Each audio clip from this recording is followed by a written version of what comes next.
So, wanted to talk to you about trying to lock in the idea of what one layer deep actually means. And really, when we get down to it, is how does the concept of one layer deep apply to different aspects of business or life? Yes. So on this topic, let's talk about first what it is, like breaking it down. And there's different ways to approach it, but we want to teach the difference between surface level decision making and real clarity through, we're going to call it like the one layer deep lens, the 1LD lens. You want to establish that emotional connection plus professional relevance. When we're talking profession, so we're going to break it down to how do I apply this and where can I apply this. So one layer deep is not just a tactic. It's not just a framework. It's really a way to prime for the outcome you want. It's not about adding more steps. It's actually about stripping them down. And why is this way of thinking so important? Well, it's the step before buying back your time. You can't go buy back your time if you're buying back inefficiencies or chaos. It really helps you build intentionality before your energy is spent. You intentionally know what you're going for before you waste all this energy running in circles and you feel like you really didn't achieve anything. So it's really not, why is it important? It's really not about minimalism, although I love minimalism. It's not about more work. It's about the intentional act of finding the one move that gets you to the closest outcome that you're looking for. So, what you just said right there is, when you talk about organizing, it's not the act of decluttering, it's not the act of creating space, but it's pure intention. It's down to the closest you can get to intention. Mm-hmm. Absolutely. So, what are the 3 steps that I can walk you through? So first, where can this come into play? Like when it comes to one layer deep, your work, like your profession, your marriage, your parenting style, and even your decision-making process. And how can you walk yourself through this? And so it's a 3-step method, and it's very simple, and it's simple for a reason, right? It's one layer deep, but it's simple for a reason, right? Step 1 is you have to know what you really want. Like, what do you really want? What is the outcome you're looking for? What are you trying to achieve? What do you want? It's not what you need, it's what do you want? What's that desired outcome? And so why focus on what you really want instead of what you really need? Well, because they're 2 different things. Sometimes, I don't remember the example that we used the other day. I need to do certain things. Fix a car, right? But if I want the Louis Vuitton bag, I will find a way to get that Louis Vuitton bag. Even if it's 3 credit cards later. Like courses that we sign up for, right?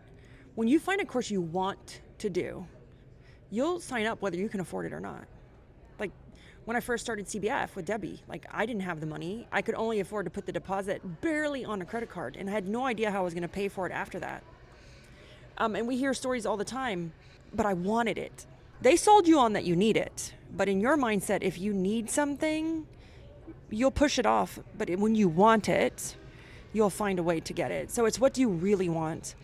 That's step 1. Step 2 is you have to cut the BS. Cut the bullshit. Cut it out. Stop lying to yourself. Ask yourself when you're really cutting that BS is, do I have time for this? Am I being when I cut the BS, do I really need this? Is it too complicated? Why am I doing this? Am I lying to myself? That's a big one. Right? Am I lying to myself? Am I setting myself up to fail? Cut the BS and strip it back away to the most simplest form that you can get to. And you need to make sure when you're cutting the BS, ask yourself, what is the BS? Is it busy work? Is it excuses? Is it fear in disguise? I want to take a step into this.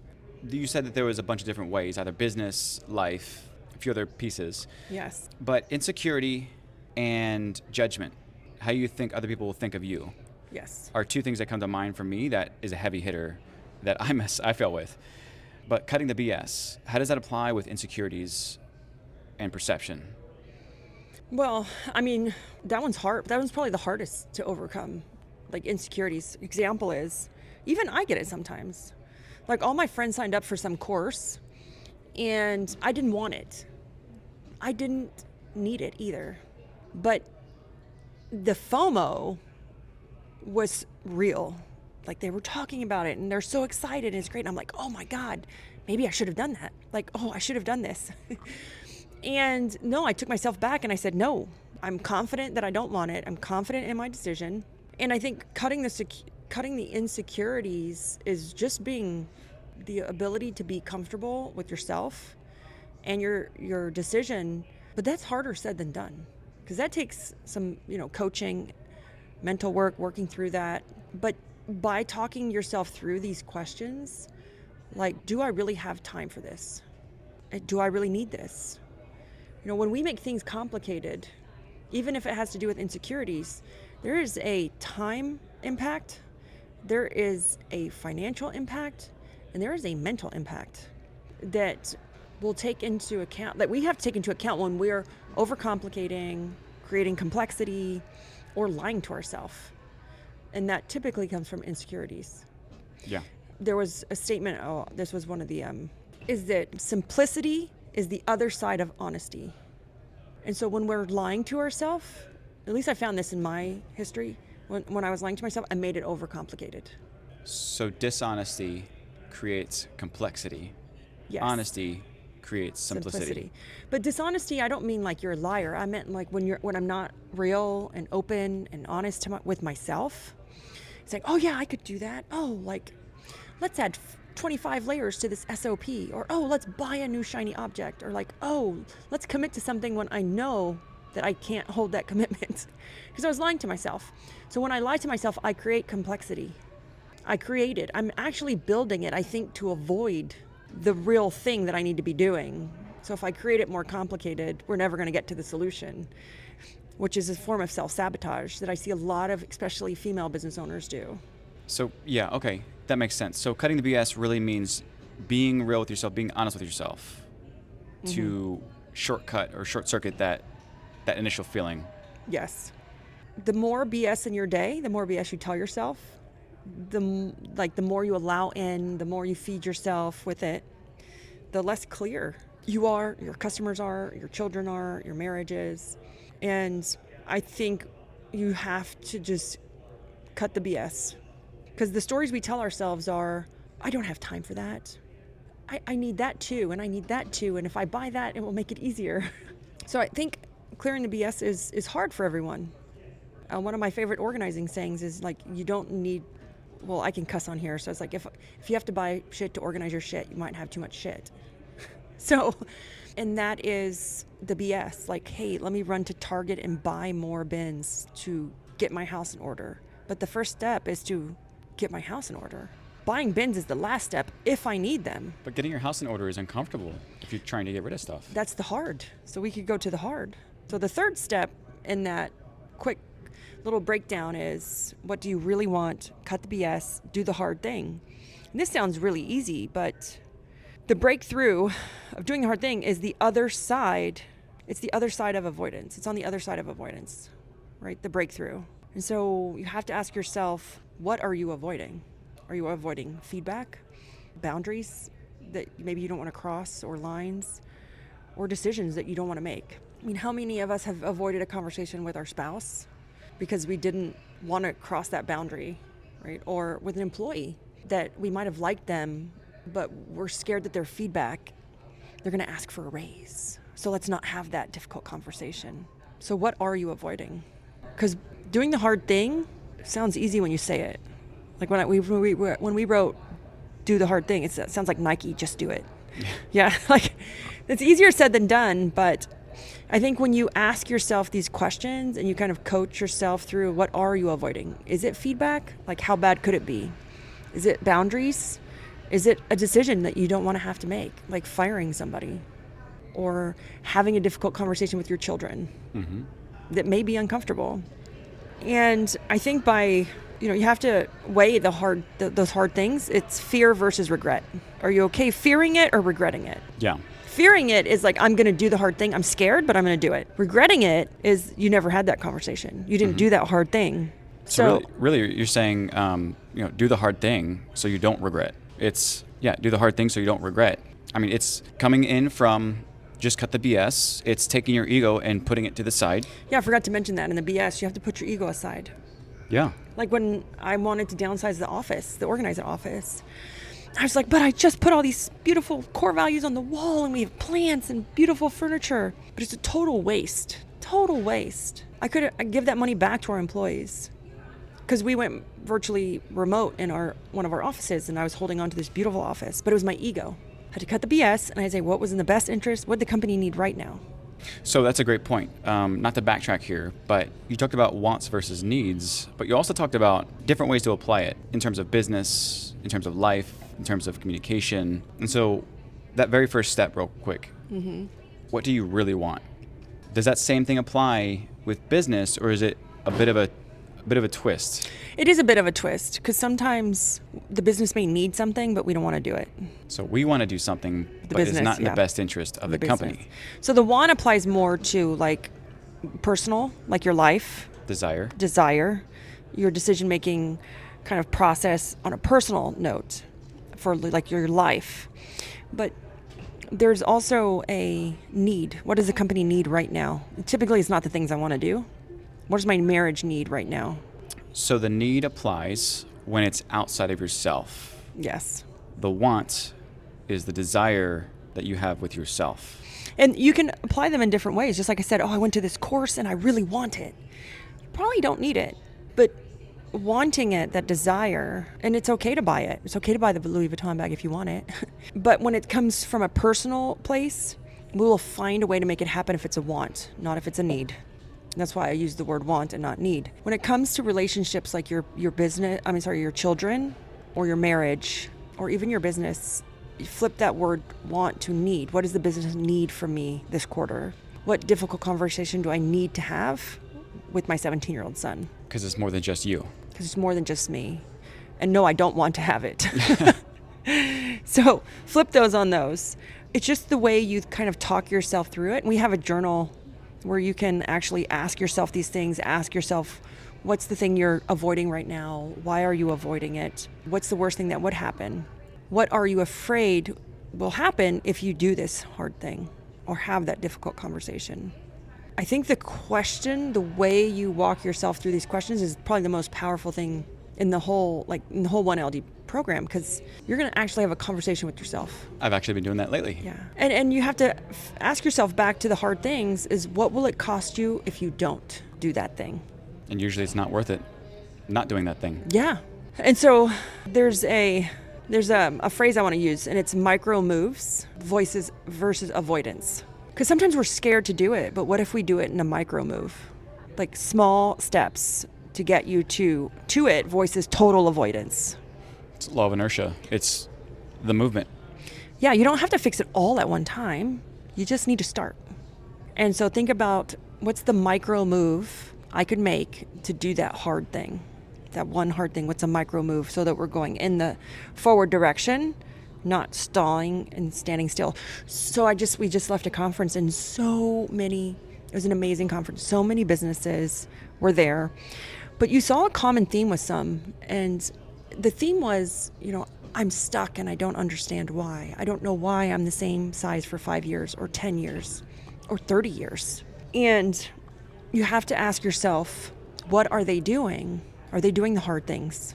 Or are they in total avoidance? Because if you're doing the hard things, you will grow. Momentum will happen from those hard things. So sometimes we feel like it's not fair that we're stuck. I'm stuck. Like, oh my gosh, I'm so mad at myself. Why can't I grow like everybody else?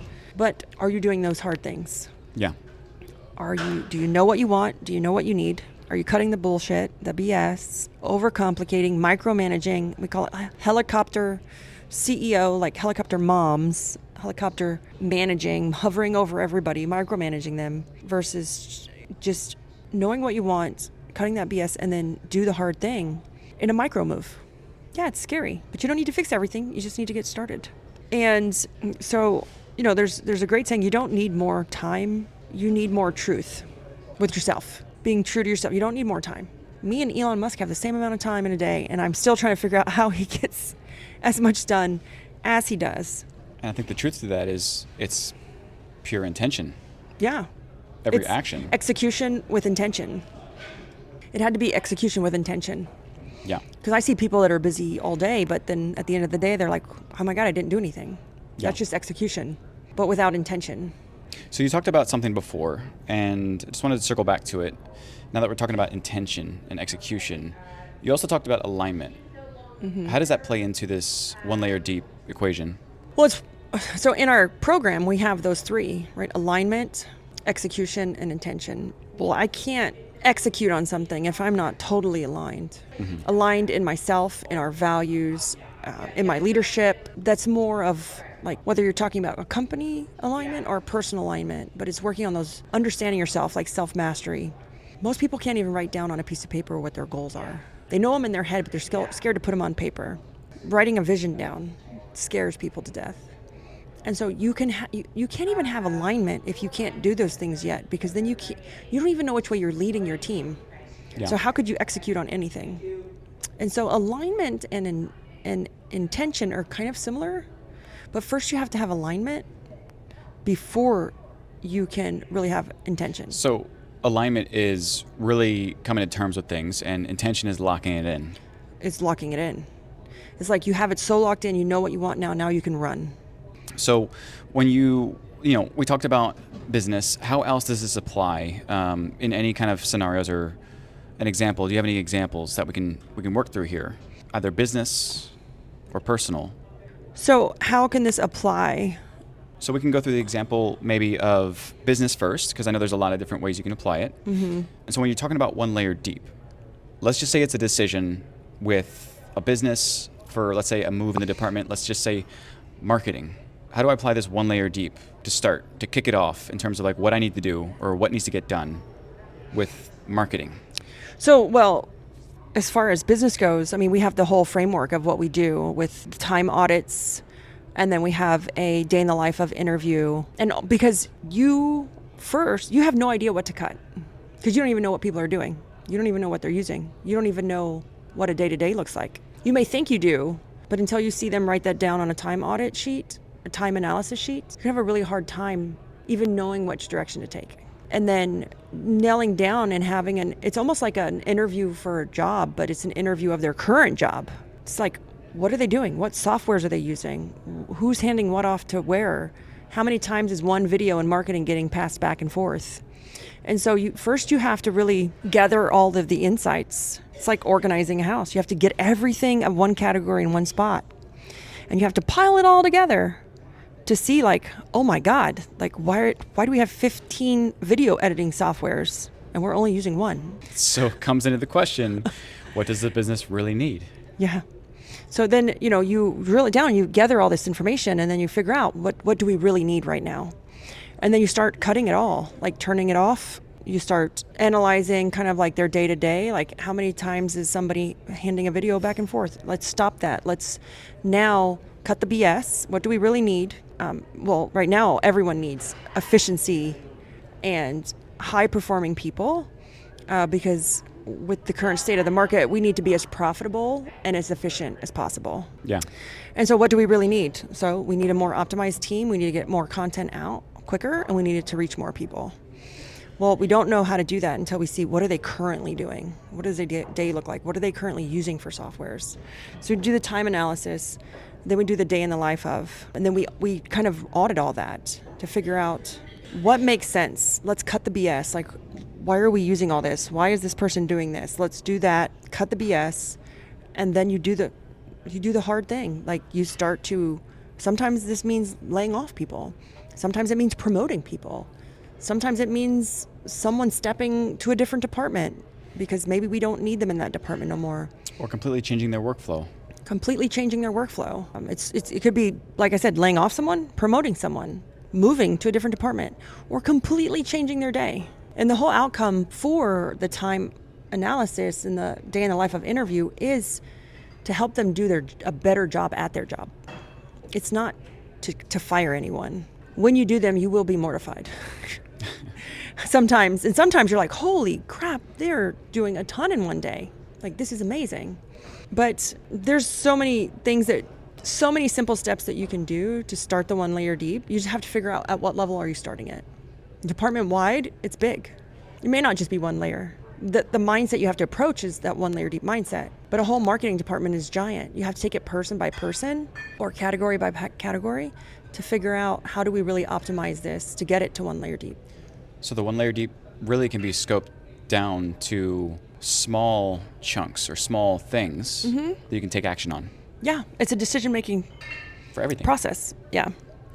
So For everything. Everything. But you got to start small. You got to start specific. Yeah, because if you start with a whole marketing company, you're going to get overwhelmed. It's just like anything else we do. We have to do it in small steps to exercise that part of our brain and our thought process. And the more and more we do it, the easier and easier it becomes for us.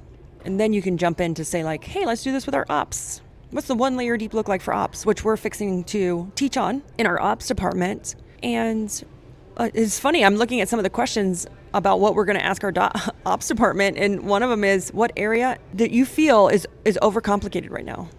Right. I don't really want to hear the answer, but I need to hear the answer. Actually, I do want to hear the answer. But it's like, what are you scared of? You're scared of the feedback. What if it's not great? But I have to ask that question so that we can peel away. Think of like an onion. It's not very sexy. It's not very pretty, right? But we make things so complicated and there's so many layers that to get down to the core thing, the thing that's important, you have to peel all those layers away because we've added so much complexity, so many logins, so many screens and tabs. I said on a podcast the other day, how many tabs does your office need open on their Chrome browser to do their job? Like if they need more than 8 tabs open, it's probably mortifying and over complex, or we've made it so complicated. But no, I mean, that's what we're getting ready to jump in and do for our ops training. And so you can take this decision-making framework, right, this method, and apply it to everything from how do I parent my kids to my relationship, my marriage. You need to get clear and you need to get honest. Great. So wrapping this up real quick for everybody, when you're talking about business, when you're talking about things outside of yourself, you use the practice of what does this really need?